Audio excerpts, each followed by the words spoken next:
Hi everybody, it's time for one more story. This story is not very old at all. This story only happened not too long ago, but there was this one boy and he grew up and his father was a storyteller. And his dad would tell him stories before he went to bed, and there were stories about coyote, and there were stories about turtles, and there were stories about how to be a good person and be a good friend and take care of the earth. And this boy grew up, and he grew up listening to his dad's stories, and he began to tell the stories too to other people. And sometimes the stories changed, and sometimes they stayed the same. And this boy grew up, and he went off to college, and he became an engineer, and then he became a manager. And now this boy makes devices to save people's lives, very much like this device here. And this boy was me.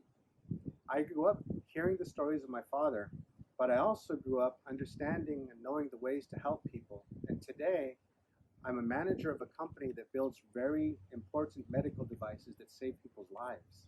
But I still always remember the stories of coyote and turtle and beetle and fox. And now I tell stories of patients who need help and helping them. And so this story is to tell you that always remember where you're from and who you are, and always look at where you're going in the future. And I'm now a Native American, and my tribe is the Rumsin-Ohlone tribe from Carmel. And although I'm Rumsin-Ohlone, you'll notice that I don't dress like they did in those times. I dress the way I do now, and when I go to work, I wear a tie.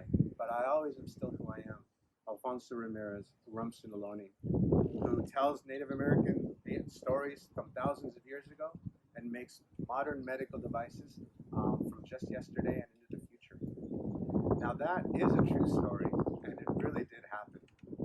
Thank you everybody for watching, and enjoy today.